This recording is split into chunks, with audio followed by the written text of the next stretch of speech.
Hey everyone, मेरा नाम अभिषेक है और एक अभिजीत चावला जी की वीडियो देखेंगे आज, जिसमें वो एक सवाल का जवाब दे रहे हैं कि क्या कभी इंडिया और चाइना के रिलेशन बेहतर हो सकते हैं, सुधार इनमें आ सकता है या नहीं। मेरा बहुत ही सिंपल आंसर है होगा इस चीज़ के लिए कि नहीं। उसकी बड़ी सिंपल सिंपल रीजनिंग है मेरे पास। इंडिया और चाइना के जो इंटरेस्ट हैं वो एक दूसरे के अगेंस्ट जाते हैं, और दूसरा वहाँ की जो गवर्नमेंट है वो एक सर्टेन माइंडसेट की गवर्नमेंट है, और वो इंडिया के साथ दोस्ती करना भी नहीं चाहते। उन्होंने कभी इस तरीके की अप्रोच भी नहीं रखी हिस्टोरिकली। जो आप पंचशील की नीतियों के बारे में अगर आप जानते हैं, अगर आपने पढ़ा होगा तो आपको ये पता चल जाएगा कि उसको कितनी जल्दी स्क्रैप कर दिया था उन्होंने, जैसे ही उनको like first impression of trouble लगा इंडिया की तरफ से। एनीवे, मुझे पक्का यकीन है कि अभिजीत जी से बहुत अच्छे तरीके से समझाएंगे मेरे मुकाबले, और उनकी बात सुनते हैं और फिर अगर कुछ होगा तो मैं भी शेयर करूँगा। Arihant Veer Singh Yadav says, "What are my views on the Chinese President Mr. Xi Jinping's upcoming visit to India in the coming months? Can the relations improve?" Binge watch and learn about geopolitics on Ask Abhijit Clips. Subscribe now. हंसी मुझे इस बात पे आ गई binge watch के लिए जो उन्होंने कहा। I say that India and China relations can only improve from where they are right now. I mean, we are not at war, but we have significant tensions along the undemarcated boundary between India and Tibet. The Chinese occupy Tibet and they are trying to encroach into Indian territory. India is now building infrastructure at not trying to high Afghanistan Afghanistan कह रहा हूँ, Aksai चीन पूरा का पूरा कब्जे में ही है उनके, और काफ़ी सारी टेरिटरी वो उन्होंने रिसेंटली भी कब्जाई है। breakneck speed along the border. Border Roads Organization, bro. Go to Ladakh, it's you'll bro see these bro signs everywhere. Bro welcomes you. I'm like, who is bro? Unless you know. Border So road India is organisation. building infrastructure at a tremendous pace. Railways, roads, mostly bridges, etc. That has disconcerted China because now India's infrastructure is coming up to where it should be. Airstrips, landing strips, much more. So that's been the cause of tensions, and that's why the Chinese have been trying to provoke India. I think the relations between India and China can only improve from where they are right now. Chinese will not try to start a war with India because it can escalate in any unforeseen direction, and when you have two nuclear armed nations, you don't want to go to. देखो यार, अगर मुझे personally, ये मेरा personal विचार है, उन्होंने अपने एंड से इतनी बार ऐसी ऐसी चीज़ें की हैं जो अगर सामने से हम, अगर वो चाइना ना होता, या आई डोंट नो, मैं कहना नहीं चाहता, लेकिन मुझे लगता है कहीं ना कहीं हमारी गवर्नमेंट दबती है उनसे। क्योंकि मुझे लगता है अगर कोई और कंट्री होती जिनसे हम ना दबते होते तो हम उसका काफ़ी अच्छा जवाब दे सकते थे, जो कि काइंड ऑफ वॉर में एस्केलेट हो भी जाता। क्योंकि उन्होंने 20 सोल्जर हमारे लाइक शहीद कर दिए, और टेरिटरी पे वो हर बार चढ़ चढ़ के आ ही चले जाते हैं। हर बार हम ही क्यों पुश कर रहे हैं उन्हें, हर बार हम उनसे क्यों रिक्वेस्ट कर रहे हैं कि भाई हमारी टेरिटरी से बाहर निकल जाओ। हम क्यों नहीं जा रहे उनकी टेरिटरी में, जो कि उनकी है भी नहीं, तिब्बत पे उन्होंने कब्जा किया हुआ है। But anyway, You don't want to risk the chance of a escalation. So I think that India and China relations can only वो नहीं चाहते होंगे एस्केलेशन का चांस रिस्क करना, लेकिन अपनी तरफ से वो प्रोवोक करने में कोई कमी नहीं रखते। I don't know if go upwards from now, from where they are today. It's good to know that Mr. Xi is coming to India. What exactly is the event? I'm not sure. Is it the G20 thing? Is it the SCO thing? Is it the BRICS thing? I think BRICS is in South Africa.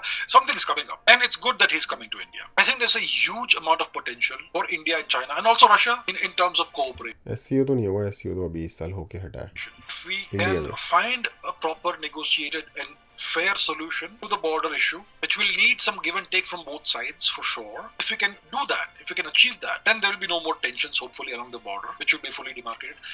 And then India and China's relationship can actually, cautiously, one could say, improve significantly, especially when one puts Russia into the mix. See, right now, what we are seeing is a bifurcation of the global world order. For 500 years, we have had the Anglo-Saxon hegemony over the world, more or less. They've been ruling the world. They've been dictating terms, the so-called rules-based world order, which was based on their whims and fancies.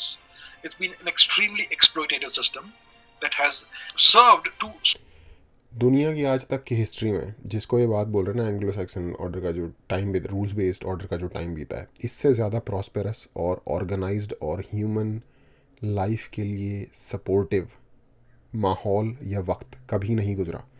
पूरी दुनिया की history में second world war से लेके अब तक का जो टाइम गुजरा है, बेस्ट टाइम रहा है ह्यूमंस के लिए सारे मेजर्स के ऊपर, अक्रॉस ऑल द मेजर्स।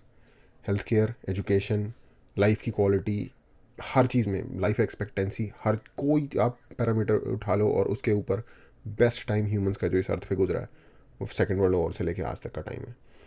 तो हम गालियाँ दे सकते हैं इनको अगर हम चाहें तो, या इनको हम बिरेट कर सकते हैं, लेकिन चाइना को अगर आप सोच रहे हो कि चाइना इससे बेटर सिस्टम लेके आएगा तो strengthen and enrich them at the expense of the rest of the world. We may not see it that way, but do you understand how much the Indian rupee has devalued since 1947? There was a time when 1 rupee was roughly equal to $1. क्योंकि हम produce नहीं करते जो दुनिया को चीज़ें चाहिए, उसका उसमें किसी की साजिश नहीं है। दुनिया प्रोड्यूस करती है, हम प्रोड्यूस नहीं करते वो चीज़ें जिसकी दुनिया को हम उस लेवल पे बेच सकें। सिंपल आंसर है इस चीज़ का, किसी ने हमारे अगेंस्ट साजिश नहीं की हुई इसके लिए। What is it now? 80. Imagine India's rupee is even at 10 rupees to a dollar. India's GDP would be 8 times what it is today. So I think it is a good. ऐसे नहीं होता sir, लेकिन हम क्या बनाते हैं? IPhone बनाते हो आप, कोई कंप्यूटर बनाते हो, कोई कार बनाते हो जो दुनिया में आप भेज रहे हो। हमारे जो छोटे छोटे मोटरसाइकिल हीरो होंडा वगैरह है, बजाज के जो होते हैं, वो भी ऑफकोर्स होंडा के साथ शुरू हुआ था शुरू में, अब हीरो हो गया, हीरो कॉर्प हो गया। वो भी अफ्रीका के जो गरीब देश हैं या साउथ अमेरिका के जो देश हैं ना, जो हमसे नीचे हैं, मतलब जिनका जीडीपी या चलो पर कैपिटा इनकम शायद इक्वल लेवल ही होगा, लेकिन जो गरीब कंसिडर किए जाते हैं, दुनिया के 3 हिस्से हैं आज के टाइम पे जो गरीब कंसिडर किए जाते हैं, अफ्रीका, एशिया और साउथ अमेरिका। एशिया का हिस्सा जो है वो बेसिकली साउथ एशिया और south east Asia similar type है, ये वाला हिस्सा गरीब कंसिडर किया जाता है। और बीच बीच में आपको इधर उधर नेशन मिल जाएंगे, जैसे यूरोप में मोल्डोवा नाम की कंट्री है यूरोप में, लेकिन बहुत गरीब है, इंडिया से भी बुरे हाल हैं उनके, ठीक है। ऐसे ही आपको नॉर्थ अफ्रीका में होंडुरास मिल जाएगी या निकारागुआ मिल जाएगी, है वो नॉर्थ अमेरिका में, कॉन्टिनेंट वाइज सेंट्रल अमेरिका कहते हैं वैसे तो, पर उनकी भी हालत ख़राब है। तो ऐसा है, बट मेजर चंक्स जो गरीब कंट्री का है ना, वो इन 3 कॉन्टिनेंट्स में, एशिया, अफ्रीका और साउथ अमेरिका। और ऐसी गरीब कंट्रीज़ में हमारे इस तरीके के जाते हैं। हम कुछ ऐसा बना ही नहीं रहे जो वैसे देश लेना चाहें जिनके पास एक्चुअल में जेब में पैसे हैं देने के लिए। जो हम बना रहे हैं, हम आईटी की सर्विसेज प्रोवाइड करते हैं या कोई इस तरीके की सॉफ्ट सर्विसेज प्रोवाइड करते हैं, वो हम बेच रहे हैं hundreds of billions of dollars में उन कंट्रीज़ को जिनको इनकी ज़रूरत है। तो उससे हम पैसे बना रहे हैं, उस वजह से इंडिया की इकोनॉमी बढ़ रही है। बट पैसे का जापान दुनिया की दूसरी सबसे बड़ी इकोनॉमी थी 1995 में।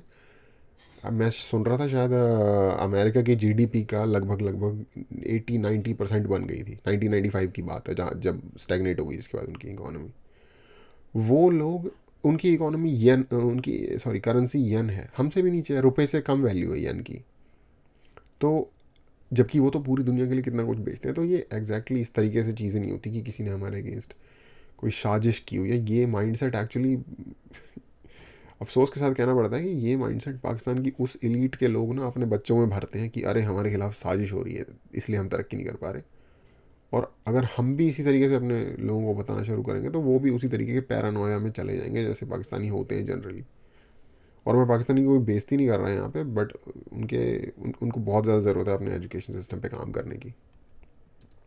Good thing that the world order is realigning significantly, and it can happen only if the 3 large great powers can cooperate, India and Russia and China.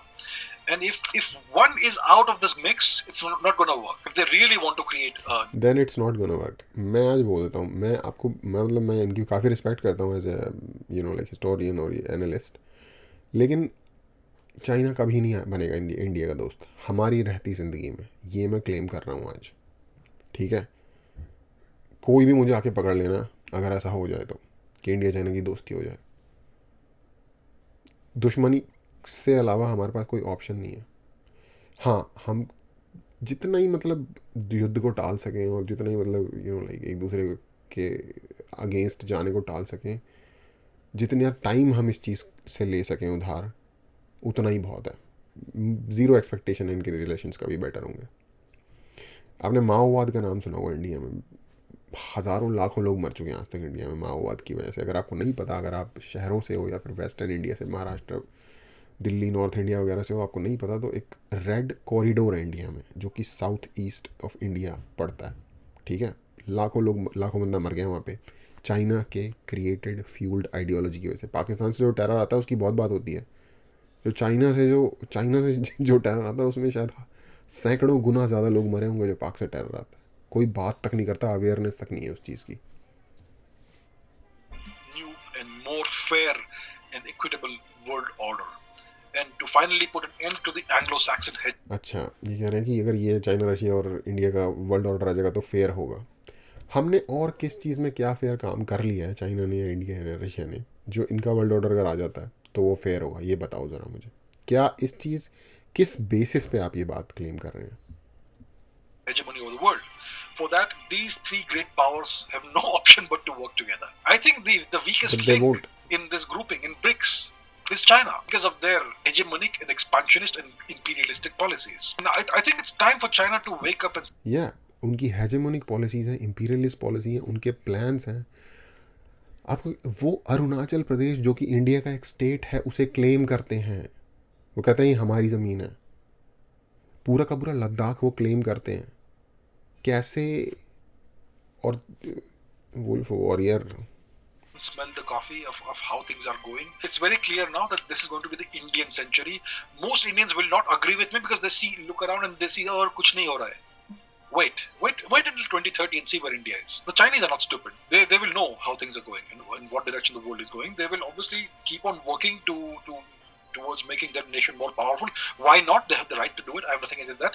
But it cannot come at the expense of India. That's something they have to understand, and that's what the Indian government has done more than enough. Okay, एक चीज़ इन्होंने सही बोली कि, और जो शायद मैं अपनी एक बात को थोड़ा सा मॉडिफाई करूँगा इनकी इस बात की रोशनी में। इन्होंने कहा कि 2030 तक वेट करो, देखो होता क्या है। मैं भी एग्री करता हूँ। अब मैं कहीं सुन रहा था गोल्डमैन सैक्स की कोई रिपोर्ट आई है जिसमें कह रहे हैं कि 2030-40 तक इंडिया की जो इकॉनमी है वो 10-12 बिलियन तक चली जाएगी, ट्रिलियन तक चली जाएगी, और फिर एक्सपोनेंशियली वहाँ से ग्रो कर सकती है और ज़्यादा। तो सिर्फ एक शर्त पे चाइना इस बात की कोशिश कर सकता है कि वो हमसे रिश्ते सुधारे, वो तब जब इंडिया इतना ज़्यादा पावरफुल हो जाएगा कि उस इंडिया से उसको इतना खतरा हो जाएगा कि उसकी कंट्री ही को ही एग्जिस्टेंशियल थ्रेट मिल जाए। और ऐसा होने के चांसेस इसलिए हैं क्योंकि इंडिया इकोनॉमिकली भी बहुत ज़्यादा ऊपर जा रहा है और पॉपुलेशन वाइज भी हम उनसे आगे हैं। पॉपुलेशन हमारी उनसे ज़्यादा हो चुकी है अब, तो उनके पास कोई ग्राउंड ही नहीं है जिसमें वो हमसे ज़्यादा पावरफुल हो, क्योंकि इकॉनमी बड़ी है, पॉपुलेशन बड़ी है। आज या कल अमेरिका के सहयोग से या किसी भी तरीके से हम आर्म्ड फोर्सेस में भी उनसे ज़्यादा पावरफुल हो जाएंगे। ये राइटिंग ऑन द वॉल है। और जब उनको लगेगा कि उनके बस में ही नहीं है हमसे पंगा लेना, तब वो आपसे दोस्ती करने शायद आ जाएं। पर क्या तब हमें करनी चाहिए उनसे दोस्ती? क्या तब हमें उनसे तिब्बत को नहीं आज़ाद कराने की कोशिश करनी चाहिए? हमें उनको परमानेंटली वीक करने की कोशिश नहीं करनी चाहिए ताकि ये कभी उठे ही ना? To demonstrate to China that it's not going to work for you if you try to mess with India. So I think there has to be some kind of compromise or some kind of solution to this. The ideal situation is we demarcate the boundary in a fair, just, equitable manner with some give and take possibly on both sides. Yeah, if we do that, then things will be better. क्या give and take करेंगे sir? Tibet India के influence वाला area हुआ करता था। India के armed forces वहाँ पे होते थे, उनके जो कुछ इसेंशियल काम होते हैं उनको करने के लिए, उस पर उन्होंने कब्जा किया हुआ है। हमारा बॉर्डर ही नहीं लगता हिस्टोरिकली चाइना से, to be honest. China problem solve करनी है, इंडिया के लिए बेस्ट सॉल्यूशन है तिब्बत एक एग्जिस्टिंग कंट्री बन जाए। उसके अलावा और कोई लॉन्ग टर्म परमानेंट सॉल्यूशन नहीं है चाइना की प्रॉब्लम का।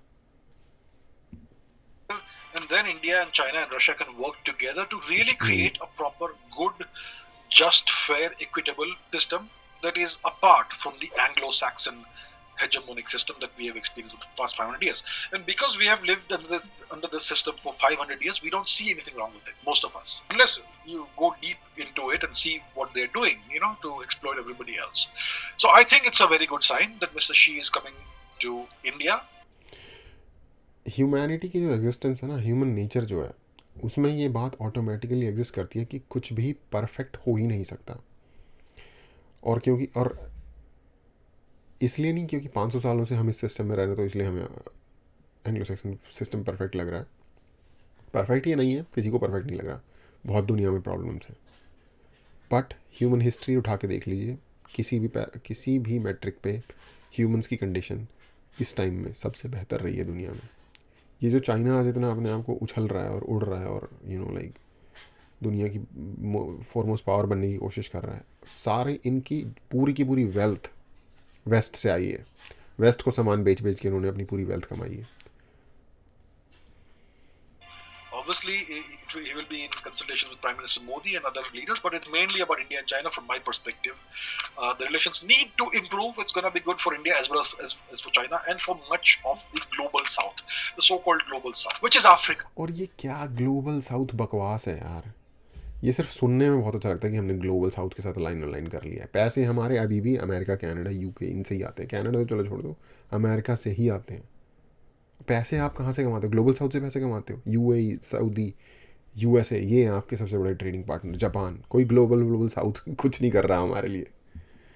And East Asia and Southeast Asia and to some extent Latin America. That's the global south. The nations हाँ, that have यही been मैं कह रहा हूँ। South east Asia, Latin America, Africa, क्या क्या मिलता है, क्या देते हैं वो लोग आपको? क्या आपका उनसे स्ट्रेटेजिक रिलेशन है? फ्यूचर पॉसिबिलिटीज़ की बात नहीं हो रही, फ्यूचर में तो बहुत कुछ हो सकता है। आज के टाइम पे क्या है? that have been groaning under the heavy boot of colonialism for almost 5 centuries, half a millennium. It's high time we end this nonsense. So that can only happen if RIC happens. And this nonsense क्या क्या वो चीज़ बताओ जिसको and करना है। क्या आप and करना चाहते हो वहाँ पे? यार रशिया और चाइना ने अपने लोगों को हंड्रेड्स ऑफ मिलियंस के नंबर में मारा है। ये ईविल कंट्रीज़ हैं। चलो रशिया को मैं फिर भी मानता हूँ, जो आज का रशिया, रशियन फेडरेशन, उसकी बात नहीं कर रहा, सोवियत यूनियन की बात कर रहा हूँ। लेकिन ये एक्सेस ऑफ ईविल है basically, to be honest. And it's और हाँ, ऑफ कोर्स आज के टाइम का जो रशिया है उसकी मैं बात नहीं कर रहा। रशियन फेडरेशन एक सही कंट्री है। मुझे लगता है कि शायद यूएसए को उनके साथ बेटर रिलेशन करके वेस्ट को कोशिश करनी चाहिए थी कि उनके साथ रिलेशन बेटर किए जाए, उनको भरोसे में लिया जाए, यूक्रेन को छोड़ दिया जाए, पंगे ना लो उनसे ज़्यादा, वरना यही सब होगा। बट चाइना, और चाइना भी ऐसी कंट्री नहीं, सीसीपी, कम्युनिस्ट पार्टी। कम्युनिज्म एक कीड़ा है, एक कैंसर है, समझो इसे। और ये कैंसर जब तक एग्जिस्ट करेगा, ओ भाई फाइटर प्लेन तो नहीं भेज दिए मेरे आप जैसे हेलीकॉप्टर की आवाज़ है। तो ये जो कम्युनिज्म का जो कीड़ा है ना, ये दुनिया में जहाँ भी एग्जिस्ट करेगा ना, दिक्कत देगा ही देगा इंसान को। still a fair way away. It's still a little early to start talking about that. So Mr. Modi and Mr. Xi need to get together, work things out. I think Mr. Xi understands this. So it's a good thing he's coming, and I am hopeful. I'm hopeful that things will improve between India and China. It will be good for both nations, and the peoples of both countries. यार मुझे कभी भी इनकी कोई बात सुन के ना ऐसा नहीं फील हुआ जितनी मुझे एग्रीवेशन इस वीडियो को देख के हुई है। और एंड में भी इन्होंने ये कहा कि आई एम होपफुल कि इंडिया और चाइना के रिलेशन बेटर होंगे और हम एक नई दुनिया बनाएंगे। बाबा जी का घंटा, इतना ही कहना है बस मुझे इस बात के ऊपर और मैं इनको नहीं डिसरिस्पेक्ट कर रहा, इस आइडिया के बारे में बात कर रहा हूँ। घंटा ना होता है ऐसा कुछ भी।